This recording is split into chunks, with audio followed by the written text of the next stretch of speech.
Hey guys, it is Nicole Ward and Kelsey, and we are Hey. here today. Hey, we're here today to talk about open houses. And real quick, I just wanted to give you an intro to me, and Kelsey can give an intro to her just so you have an idea of if you haven't taken a class with us, what you can expect. But I'm Nicole. Like I said, I've been in the business about 6 years. And I would say that open houses is where I got the majority of my business today, doing it in the first 2 years quite a bit. So I have a lot of experience. I hit that hard time where I went to open houses and I wasn't getting anything out of it. And I felt like it was a waste of time. And then I learned how to do it the right way. And I've really gained a lot in my business from that. So go ahead, Kelsey. Yeah. So I'm Kelsey Wozniak, and similar to Nicole, been in the business for about 6.5 years, and pretty much the same kind of story. I definitely in the beginning got a lot of business. I wouldn't say in the beginning. It took me probably about a year and a half. I feel like she got success with this way quicker than I did, and started to learn how to kind of tweak it and what I was doing specifically each time that was getting me actual business from the open house. And I have kind of a different spin on it too, like as far as using it for social media purposes, things like that. But I think that one thing that Nicole and I have in common is that our sphere based was not in our local market. So I'm from Right. Indiana. Nicole is from up north in the Cleveland area, not where she was marketing. So we both put a lot into the open house, kind of strategy because that was a great way to meet people that we weren't in connection with before. So Yeah, absolutely. Well, so I wanted to ask you, when it comes to like prepping for an open house, like what's the first thing you do to get started with open houses? And we're going to kind of make this conversation style so you guys can hear both of our strategies. We do things a little bit different. Some things are the same. So for me, the prep comes in the very beginning when it comes to social media. So, and we'll get into the process and everything, but social media for me, I've used our open houses as a way to build my social media platform. So instead of it just being, okay, I'm holding this open house, come see me at my open house, and that's all you ever post for it. I literally hit everyone like for 3 days straight with our open houses. So if you're holding an open house for someone else, reach out to that listing agent and make sure that they're okay with you, posting on your social media. If they're a good listing agent, they're going to say, yes, please do. But, as long as they're willing to let you, share all of that. So for me, what I do is it's a new listing. Then you see the open house, ad. Then you see a video. Then you see another post about our open house. Like you can't hit your social media with this stuff too much. So that's the first step is just getting the interaction going on social media for the open houses. How So about do you? you Well, when you do that, when you, like, hit out the social media stuff, do you just throw it up on your personal page, or do you create an event? Do you invite people to it? Do you send it to people, or do you just have such a following that you're able to continuously throw it up on Facebook and, like, throw it out there? Great question. I've done, I think, a little bit of everything to kind of see what works. So at this point in time, I just throw it out there because I have enough of a following at this point that they see it that way. Mm, Typically, I put it on my business page. That's just how I operate. So I put it on the business page, and then I'm able to share it to my personal page. right. But during COVID times, I was doing a ton of actual events on Facebook. So you know how you could do that like live feature for an Oh, event. yeah, We yeah. weren't doing the in-person open houses. We were doing it virtually. So I was Mhm. creating the event that they would get the reminders for the event. People could see that or say that they wanted to come, they were interested, all of that. So I think there's a lot of different strategies with that on how you can do it. And you kind of just like the more you do, like we did this with our team for a long time. We would post the event every single weekend. And I think by posting the event, that's just another way that you're showing up and that people see it. So you Yeah. can't overdo it, I feel like. What about you, Nicole? How do you do it? No, that's, you totally blow me out of water with the social media side of it. I We do think that things differently for sure on that stuff. No, we do, we totally do. I mean, in the beginning, like 5, 6 years ago when it was a different market, I had a different way of approaching it, and I did it similar to that, where I would utilize social media as much as possible. I would create the event, I would post it to local groups, in Facebook, like buy, sell, trade groups. I think you can even throw it up on Marketplace at some point. Maybe you can't anymore, but I feel like you could. So I did a lot of that, but I would say now in today's market, houses are selling so fast that, and when something gets put out on the MLS, like everybody sees it. So Mhm. I really rely heavily on that because the heavy work for me comes in other areas. So I do put it up on the MLS. I definitely put it up on Facebook, and Oh, I you let people definitely need know. to put on the MLS, yeah. I left Oh, that part out, just focusing on the social media, but that is the first step is it has to be on the MLS first, yeah. like, as soon as you list it active, it goes on the MLS, yeah. Oh, for sure, and I think you and I do the same thing where we try to list all of our properties when we have listings on Thursdays or Thursday morning, Wednesday night, Thursday morning, so it Right. hits everybody then, and then you can throw up your open house, throw it in as soon as it goes live. Open houses, Kelsey was telling me earlier that Saturdays are super popular, and I do wanna ask you about that. I do them both Saturday and Sunday if I can, but I really let the MLS do a lot of that heavy lifting. I do post it on social media, I do share it. I have found that recently it doesn't like you don't have to do all this prep work to get people to come to your open house. You can, it helps grow you in other ways besides open house, Yeah. but just putting it out there in the world, you'll get people to show up for sure. Yeah, and I think I want to kind of touch on that for a second too. When I'm talking about the social media and posting it and things like that, that's not to get people to your open house. That is sheerly to build your business, to get Yeah. your people on your social media to see that you're busy in the business. So Mhm. it's utilizing that for a different, like for benefiting in another way. So Right. I think that that's just really important. It's like a lot of times when you're newer in the business, you want to get as much business as you can, but you don't know how you can do it. And if you don't have an under contract to post yet, or you don't have a new listing to post yet, that's where you can lean on these opportunities and look at it like this is an opportunity. Besides just hosting the open house for 2 hours, what else can you do to squeeze more opportunity out of it? It's So branding, right? I for mean, sure. you're the branding and social media queen, and doing something like this is great for open houses, but I mean, it's branding, like Yeah. 100%. You're branding yourself as the realtor because I say it all the time and I'm going to say it again, but the product you are selling when you're a real estate agent is not the houses, not the open houses, not the listings. That's not the product that people are buying when they work with you. The product is you. Yep. So you are selling you all the time and How using are you social showing media. up? Oh, yeah. I mean, totally how you're Yep. presenting yourself. So, yeah, absolutely. Good Well, stuff. Nicole, I'm going to ask you when it comes to the prep work, as far as like what you bring to the open house, what do you specifically focus on for that? So for me, I think there's a wide range and it depends on the timing of the open house. So if you're doing an open house around a holiday, sometimes it's fun to bring holiday related goodies and things like that. What I used to do is bring a lot of like valued in information like pamphlets and flyers and things like that. And I think it's okay to do that. But really, what I do now and what I bring is I have KV Core.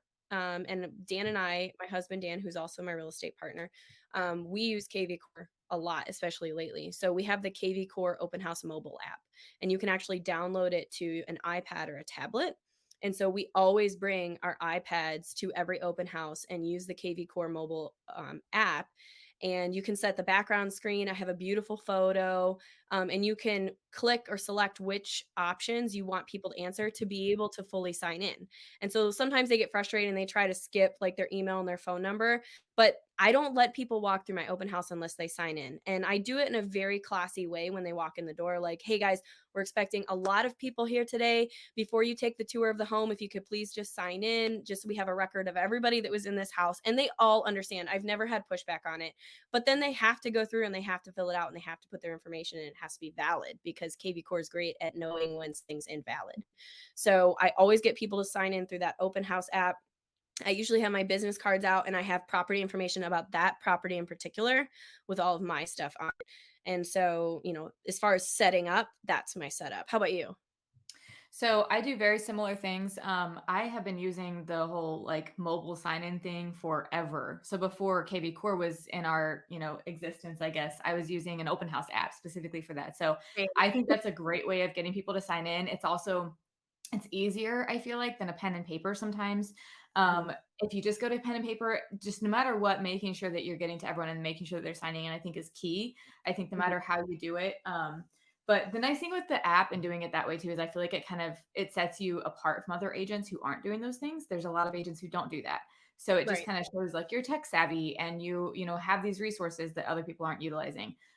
So for me, I do the same thing. I started making a template for all of my open houses. I do a template flyer. So I have all of the information from the MLS on a flyer. So I used to do both. I used to have a flyer and I would have the MLS sheets. And We I was do like, the same things. this is stupid. I So know. I do it it's so too. funny. And I'm not surprised. I feel like we're kind of cut from the same thread on this stuff. Right. So the nice thing with that is that it shows that you're prepared. It shows that you put something together besides just the MLS sheet. I do Mhm. typically bring like 10 or 15 MLS sheets as backup in case it's so busy that I run out of flyers. Um, but I like giving them the information that I want them to know, and I also like to not give them information because then if they have a question, they have to come and ask me the question. Oh, So yeah. I think that that's one of those, unique just like, you know, getting people to talk to you, I guess. But I give that to them every single time they walk in the door. I do have like the flyers and things like that. So I just have things that I already have ready to go, like an about us flyer kind of a thing. Like I know Oh, Nicole, you have your bio. Like I feel like anything you can put out that kind of shows who you are and what your branding looks like.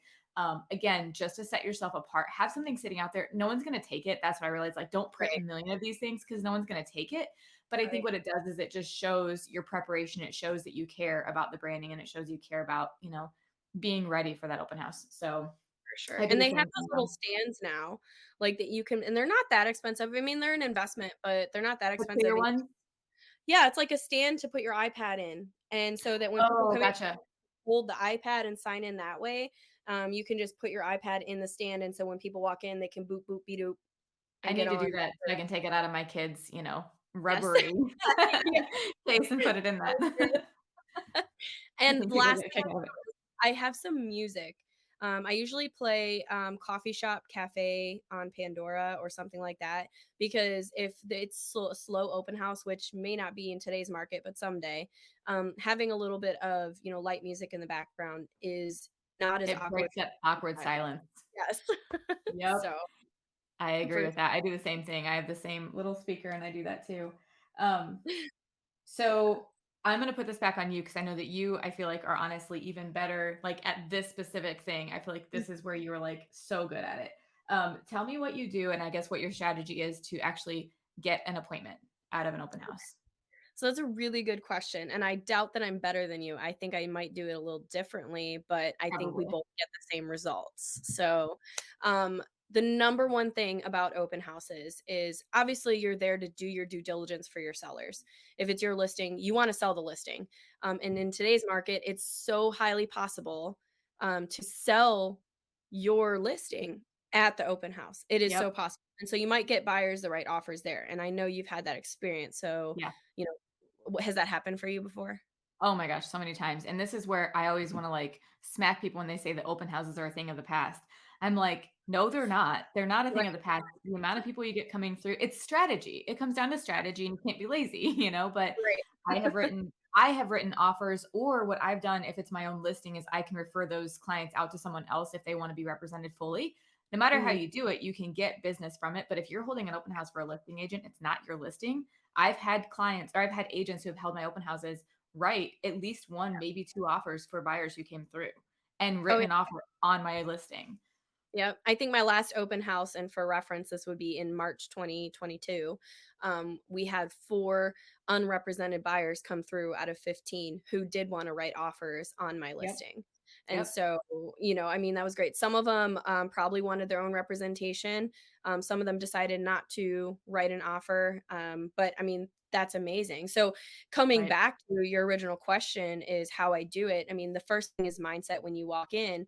Number one thing you're trying to do at an open house is get business. I mean, you're not running and standing there for 2 hours for free, especially if you're holding it for somebody else. If you're holding that open house for somebody else, you wanna close a deal, you wanna get business from it. So, my strategy going in is to give value as much as possible, create conversation and rapport with people as they come in, even at a busy open house, this might be a skill set, but it's something that you can definitely learn is picking out the people who might be open and willing to have a conversation with you while you're there. Like they're talkative, they're asking you questions. The people that just completely shut you out and turn you away and want nothing to do with you. If you've got a lot of people there, you can move on to the next one. Pick and Right. choose the right people to build rapport with. And then I would say, I create the appointment before they walk out the door. If they're guys, like I'm very soft in how I ask them if they have an agent. And usually they'll say yes, even if they don't. But then I'll keep going and I'll say, "Has your agent sat down with you and had a conversation with you about what you need in this crazy market?" Because there's some strategy involved with writing offers and getting houses because it's nuts. And I think that you really need to have that power when you're going into buying houses. And they look at me like, she's talking about power. She's talking about, winning houses. Strategy. Strategy. Like nobody's talked to me about this. And the people that Right. even said they have an agent, where some of them don't, that's where they're like, "No, I haven't had that conversation." I'm like, "Great. Do you have time on Thursday evening or Saturday morning to do a quick call with me so we can go over some of this strategy and give you all the tools you need to get the house of your dreams?" And they look at me like, "Hell yeah, that's exactly what I want." So I create the That's appointment awesome. right then and there. And at my last open house, the most recent one, which was a great listing, I got 4 buyers, 4 buyer consultations, and every single one of them had a house to sell too. So that's That's 8 potential amazing. from one open house, right? That's amazing, So yeah. you, I mean, I know you have a different strategy, but that's one of my big ones. It's actually not super different. So I think it's the same skill set that you're talking about, and I think that that's just knowing where to focus your attention. I think that's the thing that it took me a lot longer to figure that out because I was trying to get an appointment with everyone, and you wanna be able to walk away with, 10. It's like, that's not realistic, especially for these busier open houses.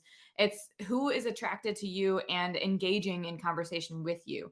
Who's Right, giving you the time of day. If they're giving you the time of day at the open house, then they're probably going to give you the time of day to have that conversation and build that rapport with them. And I think that that's the key is being able to build that rapport and just focus on that one. So the other thing too is I typically will ask them as soon as they walk in the door, "Hey guys, check it out, take a look around, if you guys have any questions, I'm the listing agent, or I'm, so and so, blah blah blah."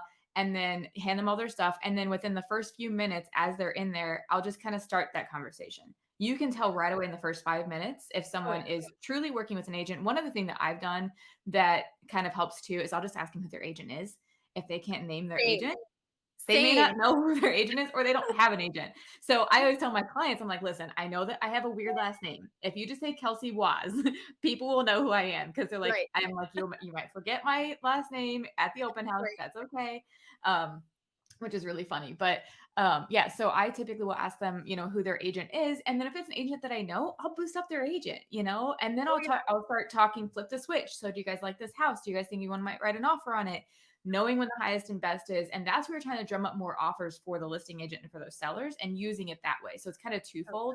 So I've held a lot of my own listings open, and I definitely try to kind of balance between those two things.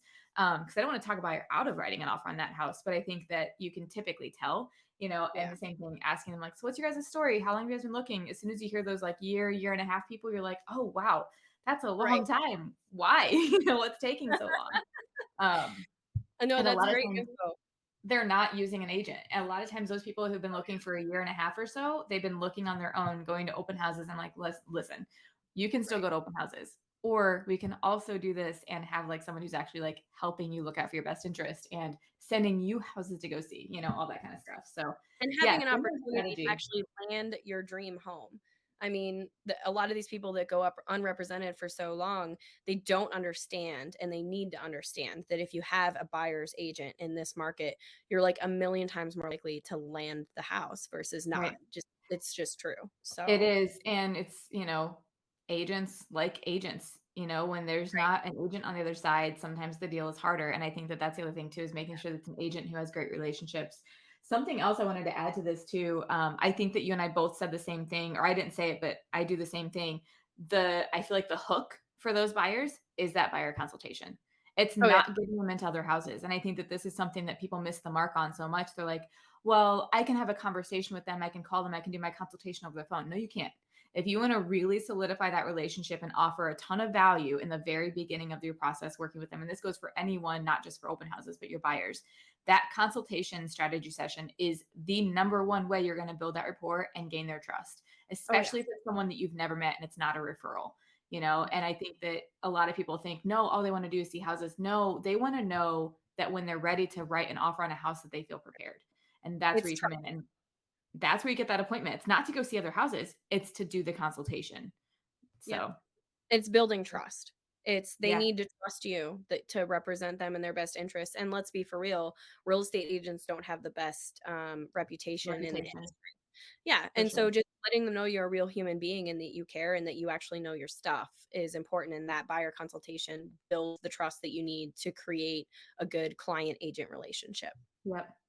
So So I guess to kind of wrap this up, the very end of it. So at the end of your open house, do you do anything as far as follow up for anyone that comes through your open house? Yeah, so everybody that I connected with where I had the 4 buyer consultations and I had, potential listing appointments with them, I always follow up at this on the same day. You can't wait a day. It's gotta be the same day and you follow up. It was so nice meeting you.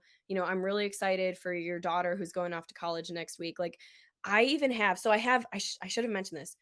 I have everyone sign in on the KV Core mobile app, but I always keep a piece of paper and a pen in my back Take pocket. notes.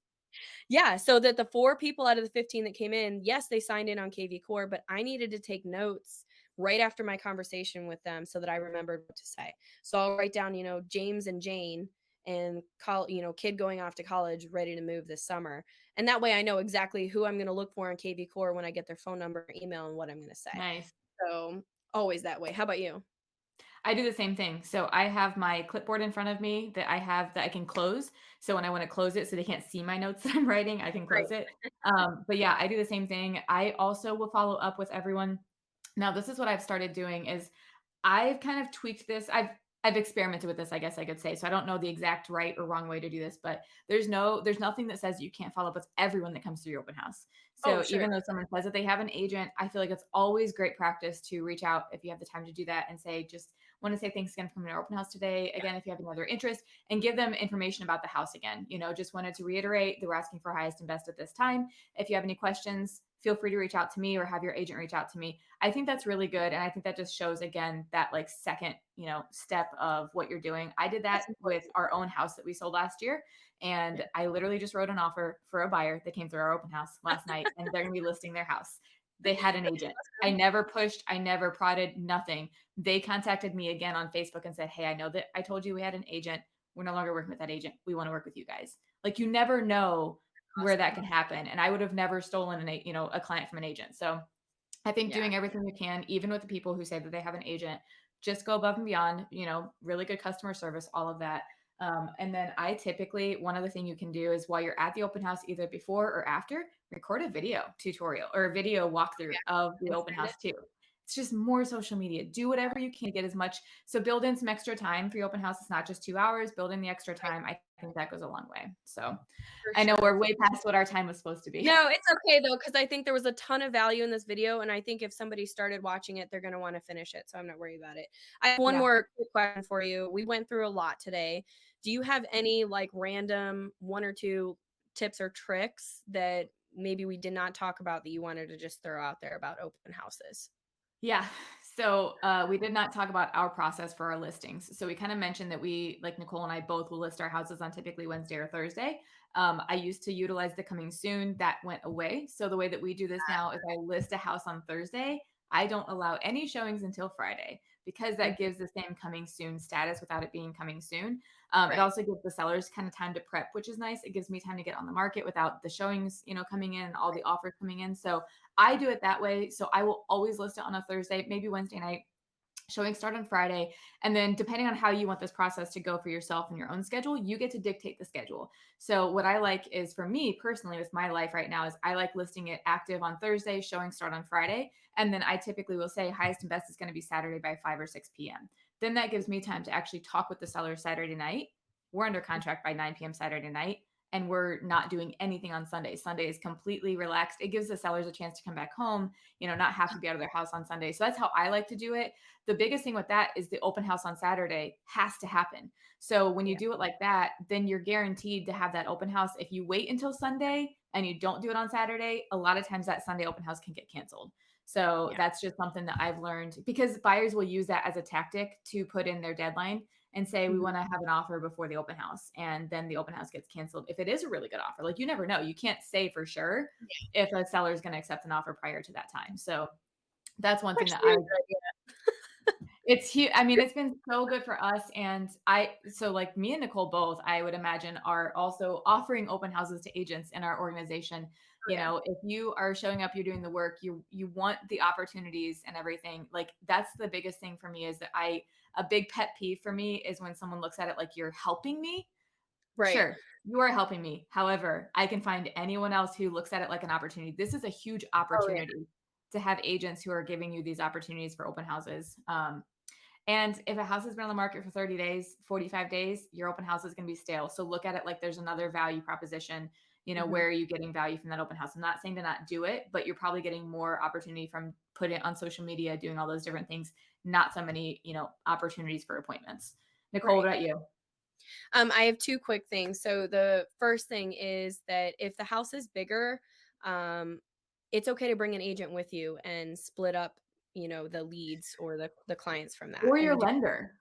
or your Bring your lender. lender with you. I've started doing that so that you're not splitting the leads, Yeah. and there's no competition with another agent. Obviously, you can do it with another agent. I mean, I think you and I did that at one point in time. Oh, Um, sure. but bring a lender because then they can also kind of help vet and you're edifying each other in the open house, For sure. you know? It's a So great yeah. idea, and I have done that before too, but something, if this video is for our little group of people, Mhm. sometimes people just need the opportunity to come along and learn, and if anybody wants to shadow Kelsey or I or anybody in our group at an open house, there's a ton of value there, or you could be asked to join us. I've done that with other agents, but definitely bringing a lender is a good one, so I would say that's number 1. The second bit of advice I have is price point matters in open houses. So, you don't actually like doing a 500, 6, $700,000 listing may not always get you as much activity as a 150 to $250,000 listing or even a Yep. $100,000 listing. So, there's a sweet spot for picking out your open houses. Obviously, anything's better than nothing.